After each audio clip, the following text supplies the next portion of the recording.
como a Juan, el discípulo amado, le fue prohibido hablar ciertas cosas. A Juan le fue prohibido, ¿qué? Decir, revelar la tercera etapa. A Juan le fue prohibido revelar la tercera etapa.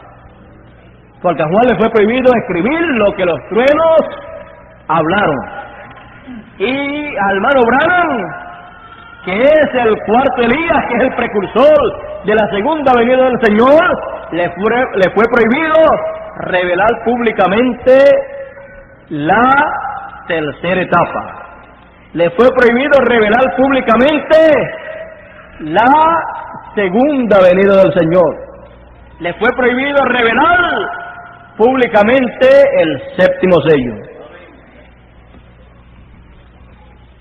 Por lo tanto, tenemos que entender esas cosas por causa del tiempo en el cual estamos viviendo, que es el tiempo para el cumplimiento de todas estas cosas que no había sido permitido ser revelado en otros tiempos. Pero que en este tiempo es el tiempo para vivirla. Estamos en el tiempo para vivir estas cosas que no fueron reveladas en tiempos pasados. Y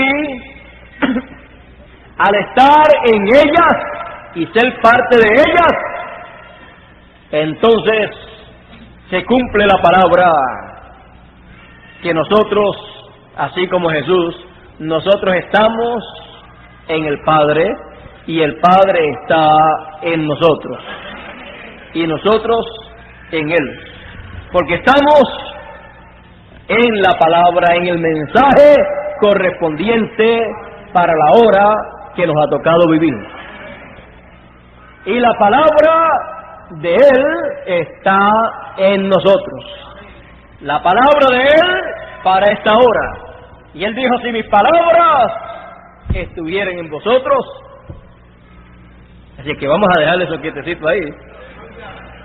Porque eso tiene que ver con ¿qué? Con algo que le fue prohibido a Juan, el discípulo amado, allá en el Apocalipsis, le fue prohibido escribirlo, y también a nuestro hermano Branham.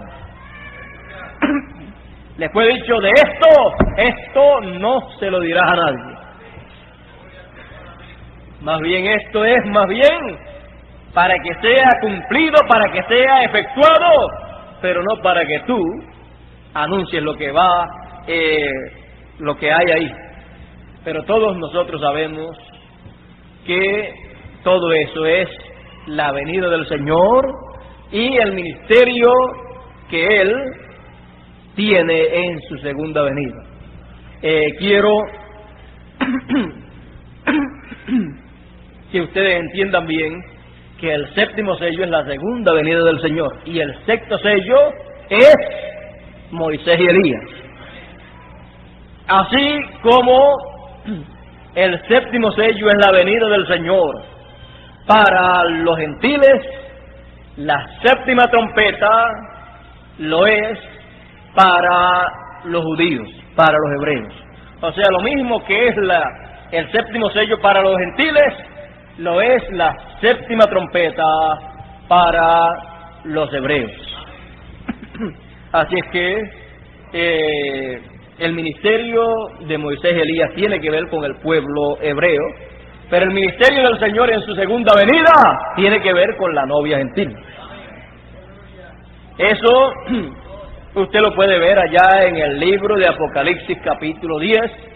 Ese ángel fuerte es el Señor en su segunda venida con Moisés y Elías. Y Él viene de esa manera porque el tiempo ha llegado a su fin. O sea, las edades de la iglesia han terminado, el tiempo ha terminado, el tiempo de los gentiles ha concluido, y nos dice el precursor de la segunda venida del Señor, el precursor del ángel fuerte, nos dice,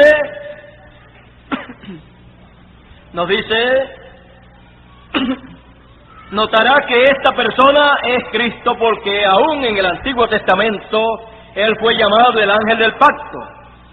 Y Él ahora viene directamente a los judíos porque la iglesia ha llegado a su fin. Y su rostro era como el sol y sus pies como columna de fuego. ¿Recuerdan el ángel de Apocalipsis capítulo 1? Este es el mismo, o este es el mismo. Un ángel es un mensajero, y él es un mensajero a Israel. Ese ángel de Apocalipsis 10 es un mensajero a Israel. Y es la segunda venida del Señor. Es el séptimo sello. Y es un mensajero, o es el mensajero a Israel. ¿Ve usted? La iglesia está a punto de ser raptada. Él viene por su iglesia. Ahora ustedes pueden ver, entonces, que este ángel fuerte es el Señor en su segunda venida, con el ministerio mesiánico para operarlo en medio de la iglesia gentil. Y eso es lo que produce la tercera etapa que vio el cuarto Elías, que no pudo darla a conocer al público, y las cosas que acontecerían bajo ese ministerio. Si todo eso que acontecería ahí es en lo espiritual solamente, pues solamente en lo espiritual lo verán. Si también tendrá que ver con lo literal, entonces será visto en lo literal también. Y entonces se cumplirá lo que fue anunciado por el Señor en toda la Biblia, y que también el precursor de la segunda venida del Señor dijo cuando le hicieron la pregunta que si la novia gentil efectuaría milagros estando aquí. El cuarto Elías les dijo que los milagros que la iglesia gentil estaba esperando y que los gentiles estaban mirando por milagros, que esos milagros serían efectuados por el ministerio de Moisés y Elías. Y nos fue dicho también que los milagros siempre han sido para llamarle la atención a la gente, para que vengan y entonces se sienten para recibir y oír el mensaje, que es lo más importante.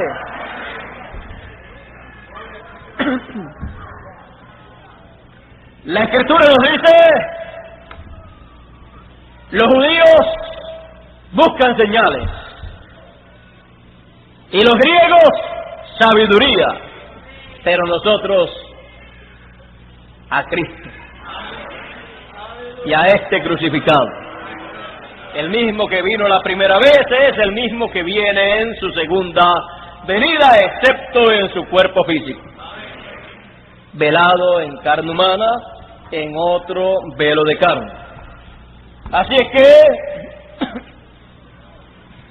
los escogidos, para ellos es suficiente. ¿Quién? ¿Los milagros? No. ¿La sabiduría? No. No sabiduría humana ni milagros, sino a Cristo en su segunda venida. Pero los judíos buscan señales. Y para este tiempo, por la palabra de Dios, está prometido que van a haber señales, pero señales internacionales.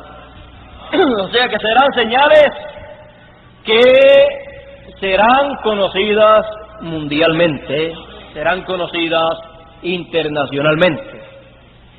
Y eso entonces por obligación nos lleva a la visión de la carpa, y en específico al lugar en donde el ángel del Señor entró, en donde alguien estaba ministrando la palabra, porque Dios para hacer algo necesita siempre carne humana, necesita siempre a un hombre.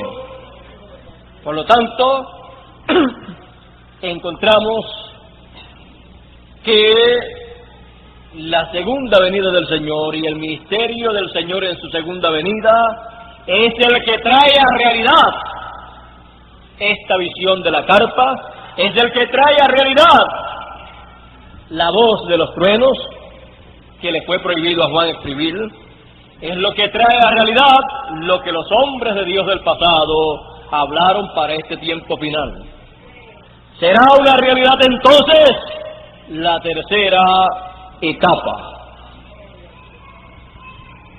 Y sobre esto no se puede explicar mucho, ya que es lo más importante y lo más delicado de todo el plan de Dios. Fue dicho que ni aun los ángeles conocían de esto, ni aun los ángeles sabían cuándo sería el día y la hora de la segunda venida del Señor. Pero fue dicho que los truenos revelarían ese misterio. Entonces podemos ver que la hora era la hora cero. El día era el día octavo. Y el año era el año del jubileo. ¿Ve usted lo sencillo que es todo? Y por la mañana. Así es que vemos lo sencillo que es todo esto. Todo esto ha estado siendo cumplido en lo espiritual. Ahora podemos ver que en otro lugar dice que por la noche. ¿Cuál está bien? ¿Por la mañana o por la noche? En lo literal, vamos ahora a lo literal. En lo literal, mientras un lado de la tierra está de día, el otro está de noche. Y en lo espiritual, mientras los hijos de Dios están de día, el mundo está de noche. ¿Ve usted los dos lados? Así es que todo esto tiene su cumplimiento para todos los hijos de Dios. Bueno, el tema de esta noche, de esta mañana, de este día, si estuviera predicando si estuviera predicando al otro lado del mundo espiritual, quizás podría decirle esta noche. Pero estamos acá al lado acá, donde los hijos de Dios están de día, en el día eterno. No estamos en las edades. Si estuviéramos predicando en alguna edad, estaríamos predicando y dando luz en la noche. Pero estamos de día y el tema de esta mañana, de este día, ha sido: solo yo he quedado. De todos los profetas, Elías creía que él era el Benjamín de todos los profetas, aunque Elías sería el Benjamín de todos los profetas. Pero cuando por quinta vez estuviera ese ministerio, todos tenemos que ser conscientes de que el ministerio de Elías es un ministerio difícil. Es un ministerio complicado para desarrollar. Y también el ministerio de todo profeta. Y para entenderlos son muy difíciles. Nunca trate de entender un profeta en cuanto a lo que él pueda hacer o a lo que usted piense que él pueda hacer. Más bien pídale a Dios que Dios le permita a usted entender el mensaje que él traiga, porque eso es lo único que usted necesita. Si lo entiende a él o no lo entiende como individuo, eso no debe tener importancia para usted. Hay muchas clases de personas difíciles para ser entendidas, y yo creo que los más difíciles son los hombres de Dios, los profetas de Dios. Por lo tanto, nunca trate de entenderlo. Imagínese si usted trata de entender, por ejemplo, a Moisés. Dios le hablaba a Moisés y Moisés le hablaba al pueblo, y Dios le dijo a Moisés: mira, dile al pueblo que ellos no caminen por su cuenta, sino que vean cuando el pilar de fuego, cuando la nube se mueve, y entonces cuando se mueva, entonces ellos caminarán. Mientras esté quieta, ustedes van a estar quietecitos.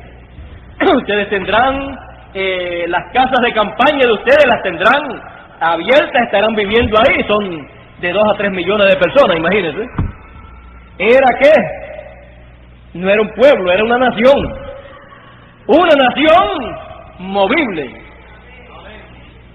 una nación movible, pero que no se podía mover cuando ella quisiera, sino cuando Dios diese la orden. Y Dios los metió por el desierto, y ahí cada cierto tiempo había una parada, y al haber esa parada se podía estar un día, 2 días, una semana, un mes, un año, 2 años, 3 años, 4 años, 5 años o 10 años en un solo sitio sin moverse. Hubo un sitio donde estuvieron, no sé si era allá en el IN, no recuerdo si fue, en donde habían palmeras y habían fuentes de agua, y ahí el pueblo le gustó tanto que hasta deseó quedarse allí. Usted sabe que al salir de allí después el resto también era desierto y no sabían dónde iba a haber más agua como había allí. Así es que allí hasta deseaban quedarse un poquito más de tiempo, pero cuando llegue el momento de caminar hacia adelante no se puede detener nadie. El que se queda, pues entonces pierde la bendición que hay más adelante, y con la bendición que ya recibió, eso se le va a acabar. Ahora encontramos que Moisés era el profeta y también era ¿qué? ¿No se han dado cuenta que Moisés, además de ser el profeta, era el rey de ellos? ¿No recuerdan ustedes que también cuando el profeta Balaam era un profeta de Dios, pero que estaba pervertido, que trabajaba en contra del pueblo de Dios? Encontramos que ese profeta, cuando miró a Israel, dijo que oyó grito, jubileo, ¿de qué? Jubileo del rey.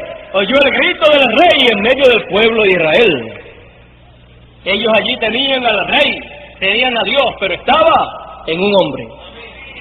Y a través de ese hombre era que Dios se movía. Dios estaba velado en Moisés.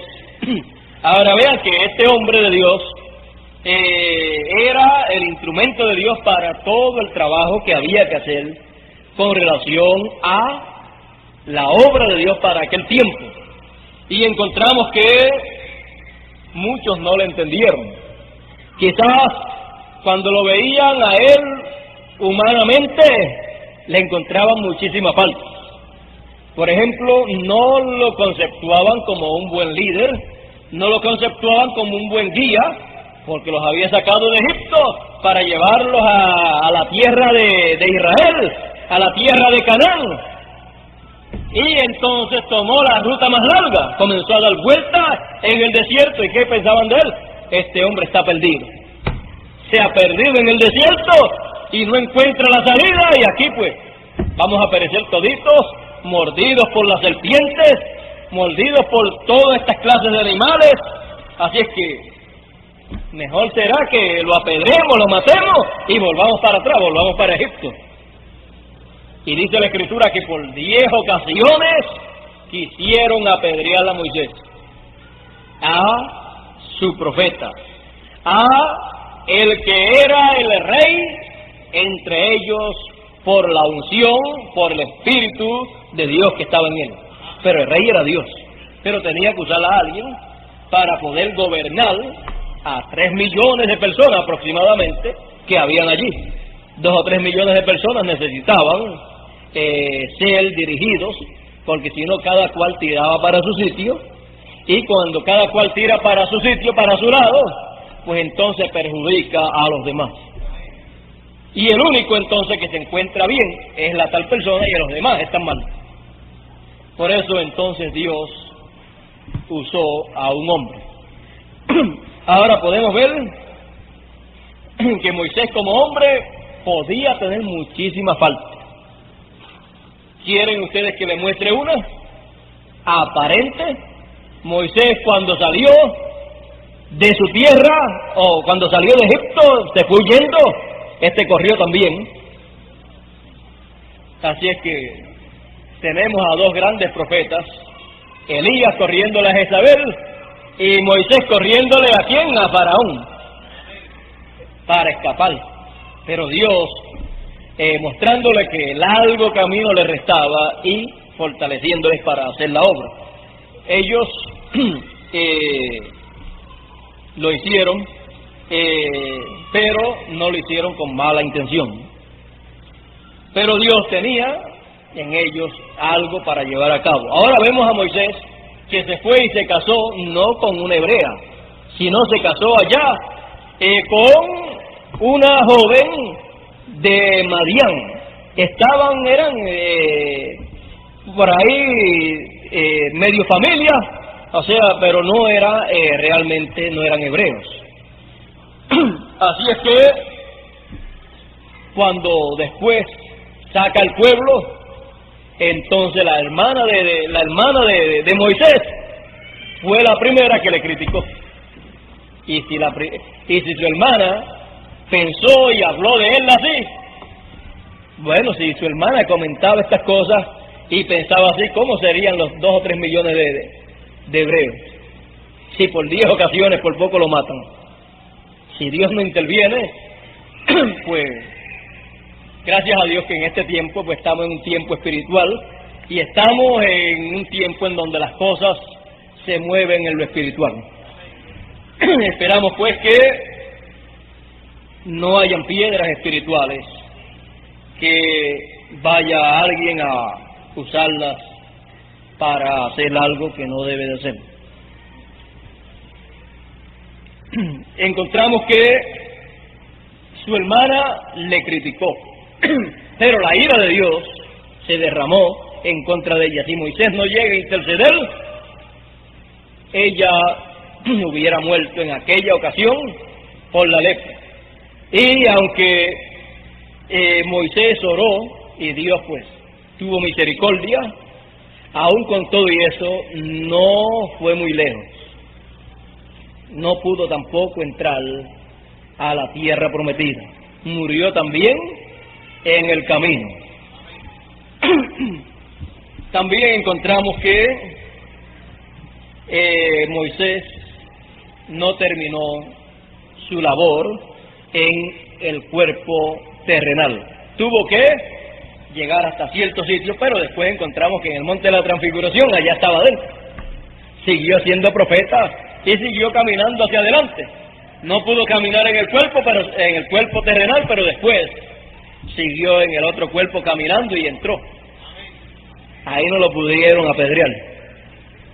La número 11 no le llegó.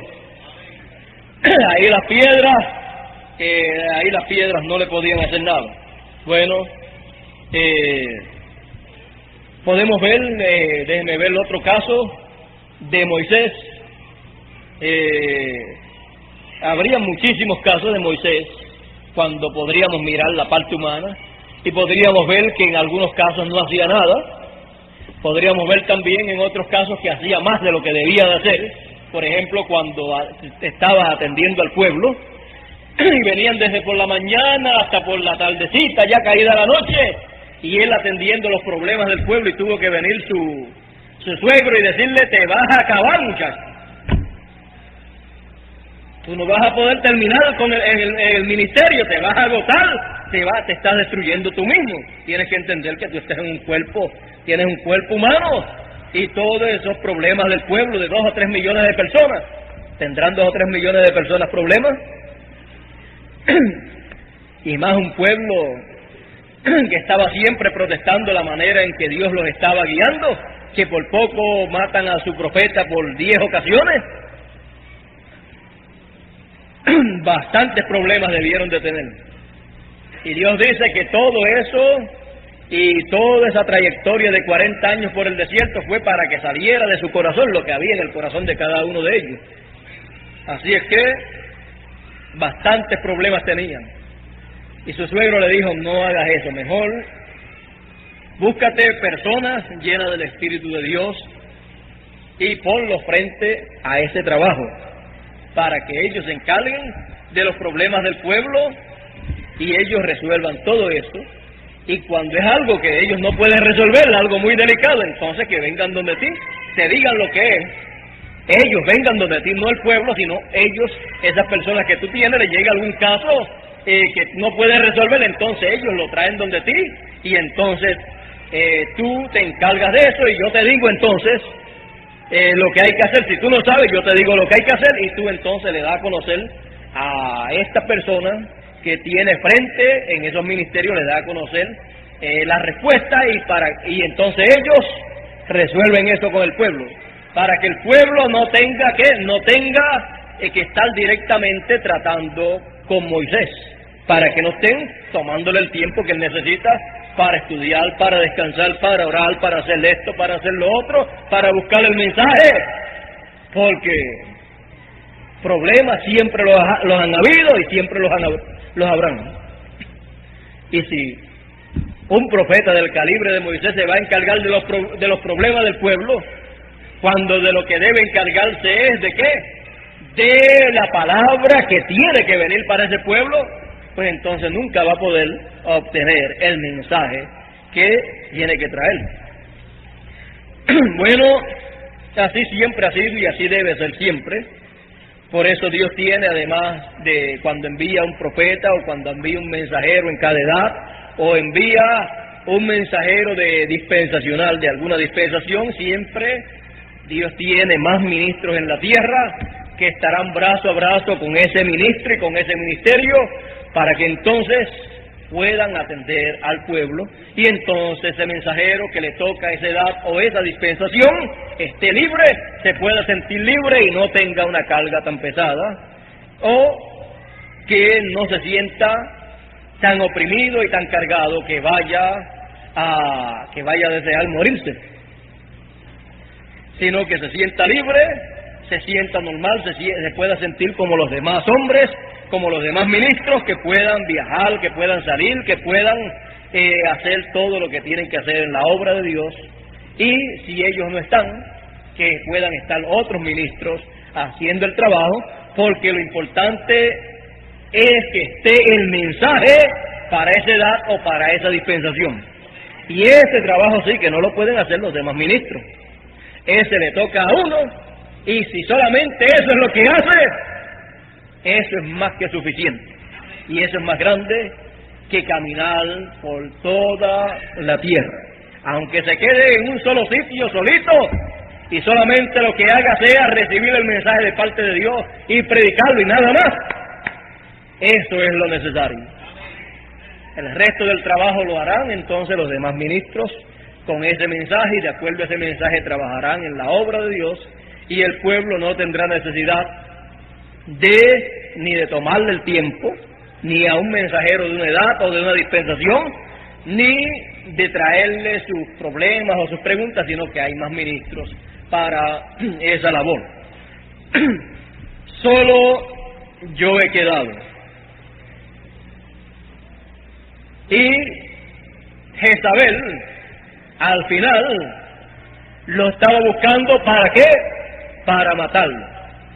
Y la Jezabel espiritual al final tratará y lo buscará para hacer lo mismo. Ustedes saben que eso ha sido dicho, que ha de acontecer. ¿Y qué podemos hacer nosotros? Bueno, aprovechar el tiempo en que estamos, recibir la palabra, gozarnos en la palabra y ser entendidos en todo este tiempo en que estamos viviendo, y trabajar en la obra de Dios en todo lo que hay para trabajar. ¿Qué haríamos nosotros si viviéramos en el tiempo del primer Elías o del primer Moisés, o si viviéramos en el tiempo de la primera venida del Señor? ¿Cómo estaríamos a su lado para trabajar y hacer todo lo que tuviéramos que hacer? ¿Cómo los trataríamos como individuos? ¿Estaríamos buscándole faltas, buscándole errores? ¿Estaríamos criticándolos? La misma actitud que usted asumiría en el tiempo pasado será la que usted asumirá en este tiempo. Así es que yo le ruego a Dios tenga misericordia de todos nosotros y nos ayude en este tiempo en que vivimos para actuar siempre bien y nunca interrumpir el ministerio que Dios tenga para este tiempo. Ni interrumpirlo, ni con nuestra lengua, ni con nuestros pensamientos, ni con nuestras acciones, sino estar brazo a brazo siempre, respaldando todo lo que Dios tenga para hacer, conforme al ministerio que Dios tenga para este tiempo final. Así es que solo ha quedado un ministerio triple para este tiempo final, el cual está anunciado y será el ministerio Benjamín. O sea, el ministerio Benjamín, quiero decir, el ministerio último, el menor, porque el mayor es el primero que hubo, después siguen los demás, hasta que llega al menor o al último, porque el Benjamín quiere decir el último o el menor, pero nunca el menor en la familia es el más pequeño, nunca es el más bajito. Muchas veces el menor es el más alto, es el más grande, pero que le tocó aparecer al final. Bueno, vamos a ver, por ejemplo, Jesús vino a ser el Benjamín de la primera dispensación, pero en él estaba todo lo que había sido prometido para aquel tiempo. Y veamos aquí en el mensaje del tercer Éxodo, página 37, donde nos dice el cuarto Elías, o página 13 más bien, página 13 del mensaje titulado El tercer Éxodo, nos dice: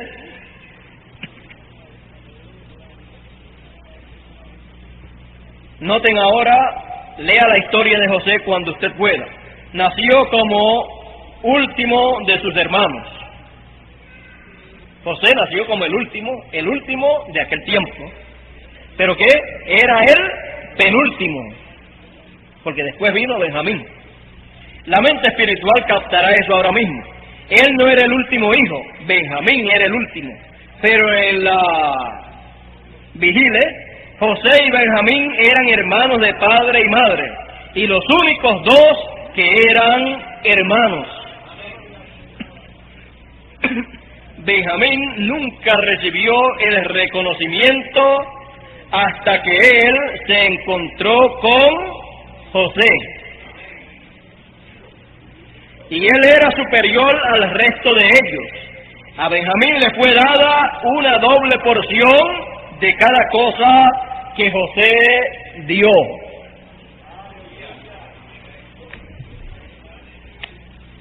José y Benjamín, ahí nos muestra también la primera y segunda venida del Señor.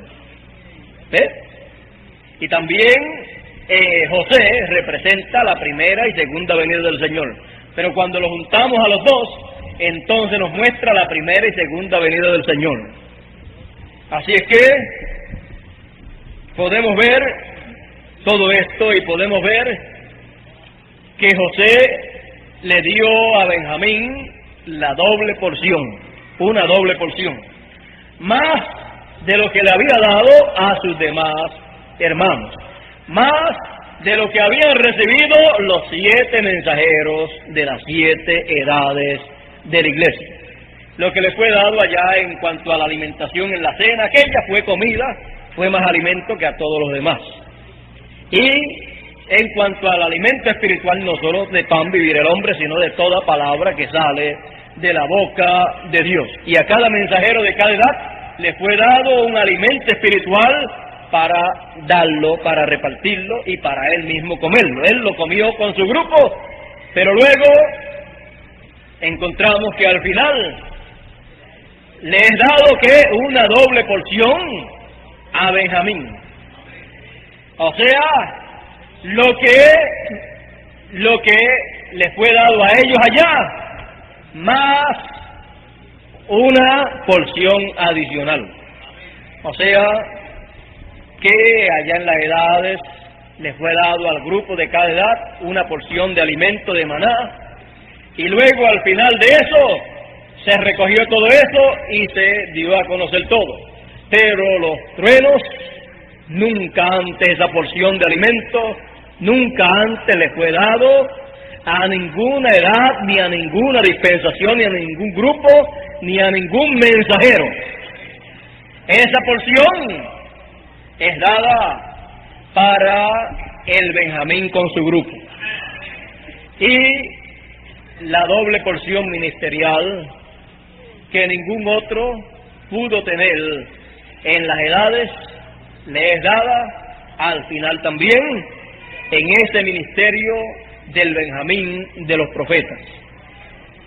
Porque con ese alimento y con esa porción es que podrá entonces llevar a cabo el trabajo de alimentar a gentiles y también a judíos, a gentiles y a hebreos.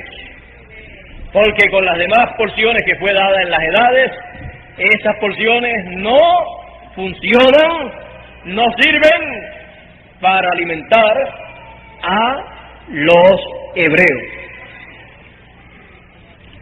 Y espero que ustedes hayan entendido en esta mañana este tema y hayan comprendido bien el significado de este tema. Cada uno de los profetas de Dios del pasado podía pensar: yo solo he quedado, solo yo he quedado, soy el último. Pero después de él vino otro profeta y entonces no era el último. Luego José, cuando apareció José, nació José, era el último hasta aquel tiempo, pero después cuando nació Benjamín, entonces vino a ser el penúltimo, pero Benjamín era el último. Después de Benjamín, ya más ninguno. Y así es en cuanto a los hijos de la familia de los profetas. El primer Elías creyó que era el último, pero después de él vinieron más Elías y vinieron más profetas de Dios.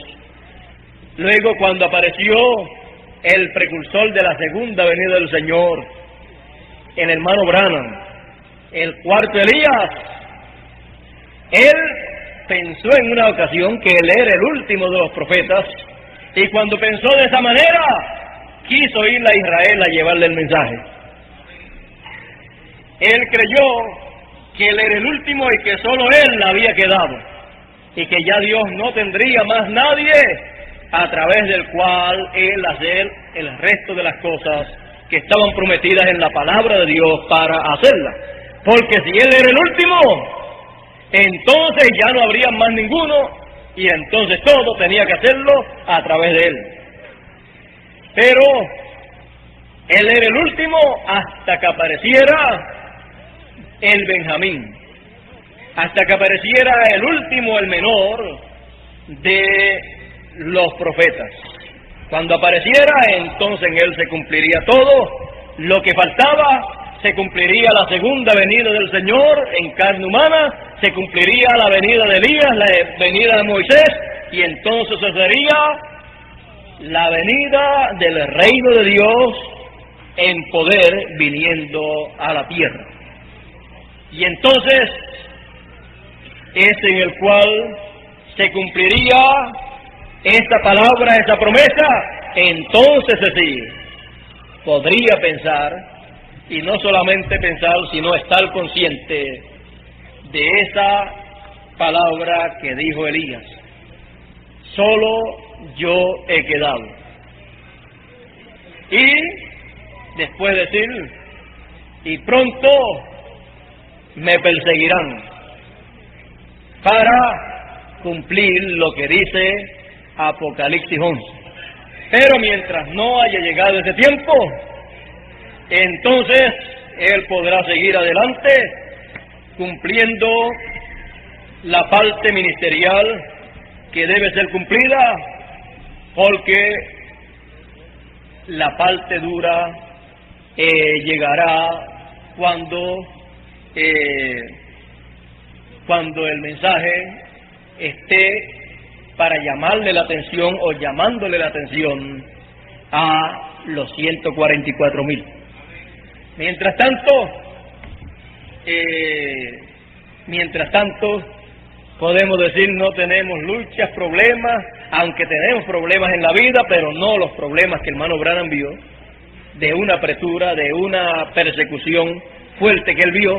Eso será para ese momento, en ese tiempo, cuando ustedes vean eso, es que entonces o se estará entrando a ese momento en que grandes cosas que llamarán la atención a el pueblo hebreo han de ser vistas en medio de la novia gentil, porque ellos encontrarán la venida del Señor. ¿Dónde? La encontrarán la venida del Señor en la novia gentil cumplida. Lo encontrarán con la novia gentil. ¿A quién? Al ángel fuerte de Apocalipsis 10. Yo solo he quedado. Yo creo que es un tema muy importante para este tiempo, muy significativo para todos nosotros, y que yo creo que nos podemos ayudar el uno al otro en lo que sabemos que podemos ayudarnos y no desayudarnos en lo que no debemos desayudarnos. Así es que todos, yo creo que trabajamos conociendo bien ese tema del cual hemos estado hablando. Así es que no tengo más palabras en esta mañana para seguir adelante hablándoles, ya que si comenzase o continuase tendríamos que meternos a algunas cositas más profundas. Así es que más bien lo que les digo es: trabajemos en la obra del Señor sin cesar, estemos conscientes de que hay profecías bíblicas que deben de cumplirse y que debemos nosotros trabajar en todo lo que hay que trabajar para que sean realizadas esas profecías bíblicas, y todo lo que esté en nuestra mano para hacer, hagámoslo. Si Dios ha señalado que debe haber tal y tal cosa y tal cosa de tal manera, debemos trabajar en eso, porque para Dios obrar debe estar cada cosa de la manera que fue dicha que estaría. Estamos en el desarrollo de todas estas cosas, en donde estaremos viendo la tercera etapa plenamente obrando.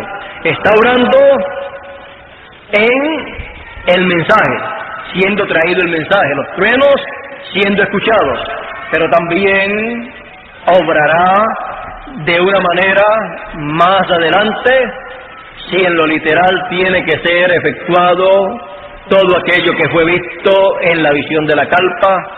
Si en lo literal también tiene que ser efectuado, entonces tenemos que hacer los preparativos, si es que creemos o es que esperamos y deseamos que Dios también cumpla entre nosotros en lo literal estas cosas. Si no, entonces esperamos que el Benjamín de la familia, cuando aparezca, busque el sitio donde Dios haya señalado para hacer esas cosas que fueron vistas en la visión de la carpa, y entonces habrá un pueblo que le preparará todas esas cosas de la manera que deben ser preparadas. Por lo tanto, nosotros estamos conscientes que si en lo literal se ha de cumplir todo eso que fue visto, entonces habrá un sitio que llenará esos requisitos, y habrá un pueblo que trabajará para que esté todo eso en orden. Y cuando esté todo en orden, el problema no será nuestro, el problema será asunto de Dios, de cómo Él va a hacer todo para que sea visto lo que fue visto. Pero la parte natural o física que fue vista, la parte que podía ser palpable, una carpa, pues eso tienen que hacer los seres humanos. cosas de madera o cosas de cemento o cosas de acá terrenales, eso lo tienen que hacer seres humanos. La parte espiritual, las cosas espirituales que fueron hechas y los milagros, pues eso le toca a Dios. Así es que donde sea, Dios entonces lo hará. Allí Él enviará a Benjamín. Allí Él tendrá a ese último de la familia de los profetas. Y Él, aunque sepa que es el último y pueda decir que Él solo ha quedado, sabrá para qué ha quedado. Esperamos que no tenga motivos para que se vaya a huir, sino que tenga más que motivos para permanecer fiel y firme en el ministerio que le ha tocado para el tiempo final. Esperamos que todos unidos hagamos lo mejor que sepamos hacer para que haya siempre una buena armonía en todo el trabajo y la cosecha no se pierda, sino que sea recogido todo el fruto de ese ministerio final. Porque para recoger un grande fruto es que Dios ha prometido enviarlo. Recuerden que si no aparecía Benjamín entre los gentiles, no había alimento para Israel. Se morirían entonces de hambre. Así es que entendemos esas cositas, siempre tiramos esas cositas cuando vienen y esperamos que sea de beneficio para todos. Esperamos que el tema de esta mañana sea de ayuda espiritual para todos. Yo creo que nos estamos preparando para algo que Dios ha de hacer. Él lo ha comenzado a hacer, pero cada cosa llega a su punto culminante, llega al clímax, y esperamos que cuando llegue al clímax todo esto, entonces miremos para atrás y veamos que cada uno hicimos la parte que nos correspondió, y que ninguno tenga motivos para lamentarse de no haber hecho lo que debió de haber hecho. Por mi parte, yo trataré siempre de hacer la parte que me corresponde hacer en la obra y mirar siempre para que en mi vida primero sea la obra de Dios. Y así les recomiendo también a ustedes que ustedes piensen en este tiempo en que nosotros estamos viviendo. Bueno, que Dios siga entonces bendiciéndonos y siga ayudándonos en todo. Si me permiten, quisiera hacerle una recomendación, y es que le dejen los asientos de atrás a los que han de venir, aunque vengan de aquí un mes o de aquí a 6 meses o de aquí a un año, pero que se los dejen quietecitos a ellos. Si se los pueden dejar nuevecitos, que se los dejen, y nosotros acá acercarnos más para que no se vean regados en la congregación, para mantener siempre un mejor orden. Y también los niños, cuando estén llorando mucho, entonces pues poner de la parte de ustedes, enseñarles en sus casas también, y tratar de que cuando vienen aquí los respeten a ustedes, cosa que ustedes aún con mirarlos, si están molestando, ellos pues respondan a la atención que ustedes les llaman. Eso tienen que, no lo vengan a practicarla aquí, o sea, no lo vengan a tratar de aprenderla aquí o de aprenderlo aquí, más bien traten de aprenderlo allá en sus casas, para cuando vengan aquí la práctica les salga bien. Ustedes saben, es por el bien de todos, ya que en las cosas de Dios siempre hay un orden. Quizás pues si usted mira en la parte humana, en todo esto, yo también tengo mis niños y también pues me dan mis problemas, tengo mis problemas algunas veces, pero yo los corrijo también y trato de que ellos pues se porten bien. No me gustaría nunca pegarle aquí a mis niños y tampoco me gustaría que usted lo hiciera con los suyos, sino que más bien le busque la vuelta a ellos para evitar que lloren y para evitar que se pongan a jugar, ya que no es sitio para permitirles a ellos correr y jugar. Ya ustedes saben de eso, y nosotros los mayorcitos pues también acercarnos un poquito más hacia acá para que se vea mejor la congregación. Bueno, lamento mucho tener que al final del mensaje tocar estas cositas, pero ustedes saben, es por el bien de todos nosotros, y empezando por mí y por mi familia. Imagínense, tengo que ponerle estas cositas por práctica. Esperamos que ya cuando esté terminado todo lo demás que vamos a hacer y los baños, pues entonces que haya más comodidad para las hermanas con los niños. Así es que deseo siempre lo mejor para todos ustedes en lo espiritual y también en lo material, en lo que pueda ser de bendición y de ayuda para todos ustedes. Algunas veces le he dicho al hermano Julio, a mí no me gusta el dinero, no me gusta ni he deseado ser rico, hablando en lo humano, pero le he dicho, pero me gustaría tener unos cuantos millones de dólares.